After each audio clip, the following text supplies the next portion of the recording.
আসসালামু আলাইকুম ওয়া রাহমাতুল্লাহি ওয়া বারাকাতুহু। আলহামদুলিল্লাহ, আলহামদুলিল্লাহি ওয়াস সালাতু ওয়াস সালামু আলা রাসূলিহিল কারীম। আম্মা বা'দ। আউযু বিল্লাহি মিনাশ শাইতানির রাজীম। বিসমিল্লাহির রাহমানির রাহিম। ইন্নাল্লাহা ওয়া মালাইকাতাহু ইউসাল্লুনা আলান নাবী ইয়া আইয়ুহাল্লাযীনা আমানু সাল্লু আলাইহি ওয়া সাল্লিমু তাসলিমা। আল্লাহুম্মা সাল্লি আলা সাইয়্যিদিনা মুহাম্মাদিন ওয়াসিলাতা ইলাইকা ওয়া আলিহি ওয়া সাল্লিম। সাল্লাল্লাহু আলাইহি ওয়া আলা আলিহি ওয়া সাহাবিহি ওয়া বারাকা ওয়া সাল্লাম। সম্মানিত দেশবাসী, আমার শুভাকাঙ্ক্ষী, আমার প্রিয় ফেসবুক বন্ধুরা, সবাইকে আমার পক্ষ থেকে আন্তরিক শুভেচ্ছা ও অভিনন্দন। আশা করছি আপনারা সকলে ভালো আছেন, সুস্থ আছেন, সবল আছেন। আল্লাহ পাকের দরবারে আমি দোয়া করি আল্লাহ পাক যেন আপনাদের সকলকে সুস্থ রাখেন, সবল রাখেন, ভালো রাখেন। সম্মানিত ভিউয়ার্স, প্রিয় দিনী ভাই ও বোনেরা, আজকে আপনাদের সম্মুখে যে বিষয়টি নিয়ে উপস্থিত হয়েছি, যে বিষয়টি নিয়ে কথা বলতে চাচ্ছি, সেই বিষয়টি হচ্ছে মিলাদ কিয়াম। সম্মানিত দিনী ভাই ও বোনেরা, সাধারণ মানুষ যারা আছে তারা চিন্তায় পড়ে গিয়েছে, তারা টেনশনে পড়ে গিয়েছে, তারা দুই নৌকার পা রেখে তাদের চলতে হচ্ছে। সাধারণ মানুষ বলে, হুজুর, কেউ মিলাদ কিয়াম করে, কেউ মিলাদ কিয়াম করে না। এই সমস্ত কথাবার্তা কোনো সাধারণ মানুষ বলে না, হুজুর, এই সমস্ত কথাবার্তা আলেমরাই বলছে। এখন আমরা সাধারণ মানুষ যাব কোথায়? আমরা সাধারণ মানুষ কাকে বিশ্বাস করব, কার কথা শুনব? হুজুর, আমাদের কি সমাধান দেন। ওলামায়ে কেরাম যারা আছেন তাদের কাছেই এই সমাধান চাই। কেউ সমাধান দিয়ে তাদের নিজের মতো মন গড়া, আবার কেউ সমাধান দেয় কোরআন হাদিস দ্বারা। সম্মানিত দিনী ভাই ও বোনেরা, এই মিলাদ কিয়াম নিয়ে আমি আমার ক্ষুদ্র জ্ঞান থেকে আপনাদেরকে সমাধান দেওয়ার চেষ্টা করব। সম্মানিত দিনী ভাই ও বোনেরা, আল্লাহ পাক রব্বুল আলামিন পবিত্র কুরআনুল কারীমে বললেন, ইন্নাল্লাহা ওয়া মালাইকাতাহু ইউসাল্লুনা আলান নবী। নিশ্চয়ই আমি এবং আমার ফেরেশতা তাদেরকে নিয়ে আমি আমার নবীর উপর দরুদ পাঠ করি। সুবহানাল্লাহ। ইয়া আইয়ুহাল্লাযীনা আমানু সাল্লু আলাইহি ওয়া সাল্লিমু তাসলিমা। হে ইমানদারগণ, তোমরাও আমার হাবিবের উপর দরুদ ও সালাম পাঠ করো। তাসলিমার ব্যাখ্যায় আসছে আই তাজিমান, তাজিমের সহিত, ইজ্জতের সহিত আল্লাহ রাসূল সাল্লাল্লাহু আলাইহি ওয়াসাল্লামকে সালাম দেওয়ার কথা আসছে। সম্মানিত উপস্থিতি, আল্লাহ রাসূল সাল্লাল্লাহু আলাইহি ওয়াসাল্লামকে আমরা যখন সালাম দেব, অবশ্যই তাজিমের সহিত। তাজিম করার আগে, সালাম দেওয়ার আগে আপনাকে জানতে হবে মিলাদ কিয়ামটা আসলে কি। মিলাদ হচ্ছে আল্লাহর রাসূল সাল্লাল্লাহু আলাইহি ওয়াসাল্লামের জীবন বৃত্তান্ত আলোচনা। মিলাদ শব্দের অর্থ জীবন বৃত্তান্ত আলোচনা। যেহেতু নবীর প্রসঙ্গ আসছে, দয়াল নবীর প্রসঙ্গ আসছে, তাই আল্লাহ রাসূল সাল্লাল্লাহু আলাইহি ওয়াসাল্লামের জীবন বৃত্তান্ত আলোচনা, যেটাকে বলা হয় মিলাদুন নবী সাল্লাল্লাহু আলাইহি ওয়াসাল্লাম। দিনী ভাই ও বোনেরা, আল্লাহ রাসূল সাল্লাল্লাহু আলাইহি ওয়াসাল্লামের জীবন বৃত্তান্ত আলোচনা করা, এটা কি জায়েজ নাকি না জায়েজ, আপনারাই ফতোয়া দিতে পারবেন। পৃথিবীর সমস্ত মানুষ যার সুস্থ বিবেক আছে, তারা এই ফতোয়া দিতে পারবে, তারাই দলিল দিতে পারবে, তারা এক সুরে এক বাক্যে বলবে, নিশ্চয়ই আল্লাহ রাসূলের জীবন বৃত্তান্ত আলোচনা করা কল্যাণের কাজ, বরকতের কাজ, নবী প্রেমের কাজ। এটা সবাই ফতোয়া দিবে। আচ্ছা, আসুন তাহলে মিলাদ পড়া, মিলাদ বলা, মিলাদ উপস্থাপনা করা, এটা জায়েজ। এটা আমাদেরকে হাদিসে যেতে হয় না, কোরআনেও যেতে হয় না। মিলাদ শব্দের অর্থ বুঝলেই এটা কোরআন হাদিসের স্পর্শ, স্মরণ যদি কারোর ভিতরে থাকে, তাহলে সে নিজেই ফতোয়া দিতে পারবে যে আসলে মিলাদ কিয়াম নয়, মিলাদ জায়েজ। আচ্ছা আসুন এখন কিয়ামের বিষয়। কিয়ামটা হচ্ছে দাঁড়ানো। কিয়াম অর্থ দাঁড়ানো। কিয়াম যদি কেউ করে, অনেক ভাই, অনেক মৌলবী, অনেক মোল্লা, অনেক মুন্সি, অনেক আবার বড় বড় আলেম যারা আছেন, তারাও বেদাত ফতোয়া দেয়। সম্মানিত তিনি ভাই ও বোনেরা, বেদাত কি? বেদাত হচ্ছে নতুন আবিষ্কার করা। তিনি ভাই ও বোনেরা, এই কিয়াম করাটা নতুন আবিষ্কার করা নয়। এই কিয়ামটা আল্লাহ রাসূলের অসংখ্য সাহাবারা করেছেন।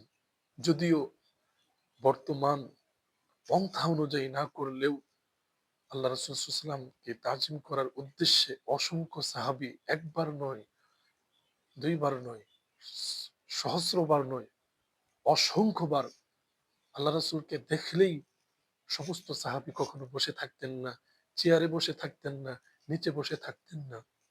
নিশ্চয়ই রাসূলুল্লাহ সাল্লাল্লাহু আলাইহি ওয়াসাল্লাম দামি মানুষ, ওনার সম্মানে প্রত্যেকটা সাহাবী দাঁড়িয়ে গিয়ে আসসালাতু ওয়াসসালামু আলাইকা ইয়া রাসূলুল্লাহ বলে অবশ্যই সালাম সম্বোধন করতেন। এটা আপনারা বুঝবেন, আপনারা জানেন। সম্মানিত দিনী ভাই ও বোনেরা, তাহলে আমাদের বাংলাদেশে প্রচলিত পন্থায় যে আমরা কিয়ামটা করি, কেন করি? এই কিয়াম করার কারণ হচ্ছে আল্লাহ রাসূল সাল্লাল্লাহু আলাইহি ওয়াসাল্লাম ওফাত হয়েছে প্রায় ১৫০০ বছর আগে।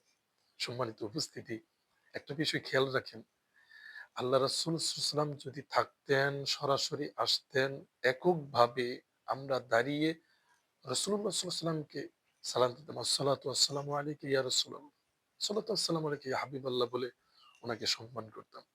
যেহেতু আল্লাহ রাসূল সাল্লাল্লাহু আলাইহি ওয়াসাল্লাম তিনি ওফাত হয়ে গিয়েছেন, রওজায়ে আতহারে শুয়ে আছেন, এর জন্য আল্লাহ রাসূল সাল্লাল্লাহু আলাইহি ওয়াসাল্লামকে এককভাবে সরাসরি সালাম দেওয়ার সুযোগ আপনার আর আমার নাই।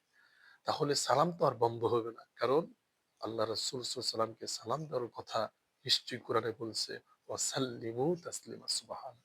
তাহলে আল্লাহ রাসূলকে কিভাবে সালাম দিতে হবে? যদি কখনো একটা মজলিস হয়, ১০-১২ জন মানুষ হয়, এখানে একটা পন্থা আছে। আল্লাহ রাসূল সাল্লাল্লাহু আলাইহি ওয়াসাল্লামকে যখন সালাম দিবে, মিলাদের কথা কিন্তু আমি এখন বলছি না। মিলাদ সম মিলাদ অর্থ না আমি আপনাদেরকে বুঝিয়েছি। এখানে কথা হচ্ছে সালাম আর কিয়াম। আমার অনেক দিনী ভাই ও বোনেরা আছেন, আপনারা অনেকেই মিলাদ কোনটা, সালাম কোনটা, দরুদ কোনটা এর পার্থক্য করতে পারেন না। সম্মানিত উপস্থিতি, সম্মানিত দিনী ভাই ও বোনেরা, মিলাদ এক বিষয়, কিয়াম এক বিষয়, দরুদ আরেক বিষয়, সালাম আরেক বিষয়। ৪ টা বিষয় এখানে নিয়ে কথা বলছি। এখন কথা বলছি আমরা সালাম এবং কিয়াম। যদি একত্রিত ১২ জন, ১৫ জন, ৫ জন মানুষ হয়, তাহলে আল্লাহ রাসূলকে সালাম দেওয়ার পদ্ধতি কেমন? আল্লাহ রাসূল সাল্লাল্লাহু আলাইহি ওয়াসাল্লামকে সালাম দিতে হবে এইভাবে, সমস্ত মানুষগুলো একত্রিত হয়ে এর আগে তারা বিভিন্ন আমল করতে পারে। যেমন কোরআন তেলাওয়াত, তারপরে দরুদ শরীফ। দরুদ শরীফ বসে বসে পড়তে পারে, দাঁড়িয়েও পড়তে পারে, কোনো সমস্যা নাই।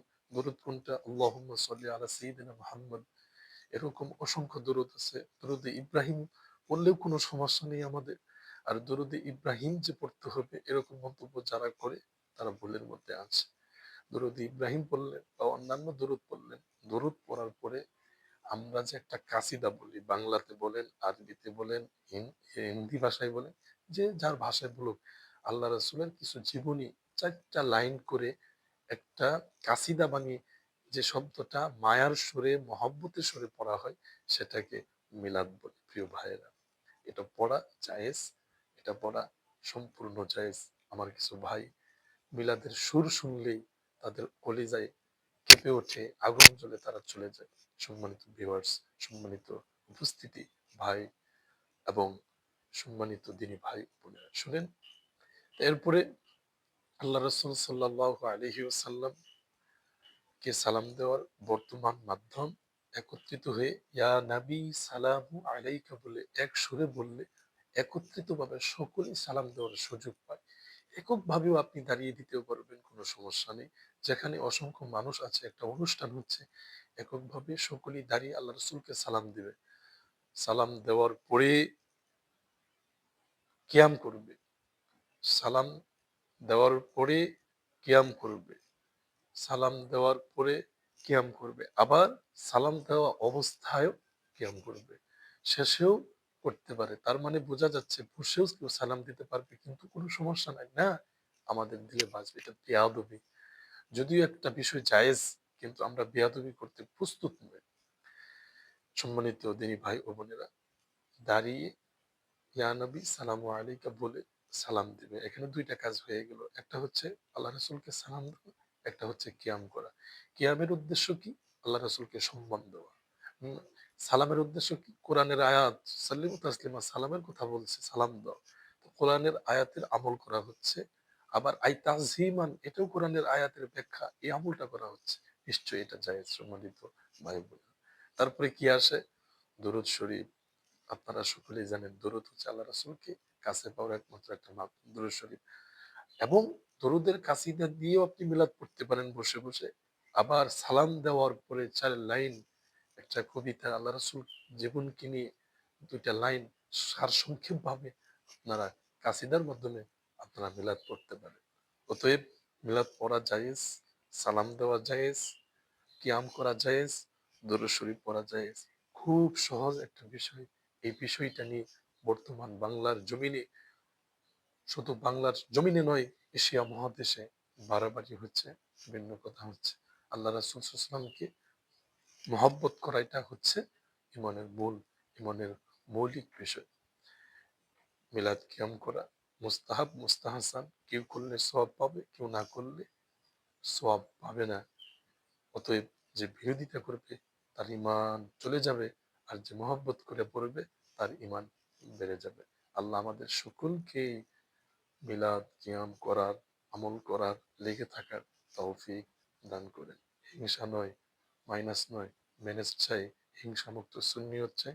একত্রিত হয়ে আমরা সকলেই বিরোধিতা না করে, হিংসার আগুন না জ্বেলে আমরা সকলে নবীর মহব্বতে দিন কাটিয়ে দিতে চাই। আল্লাহ আমাদের সকলকে কবুল করুন, আল্লাহুম্মা আমিন। ওয়া আখিরু দাওয়ানা আলহামদুলিল্লাহি রাব্বিল আলামিন। আসসালামু আলাইকুম ওয়া রাহমাতুল্লাহি ওয়া বারাকাতুহু।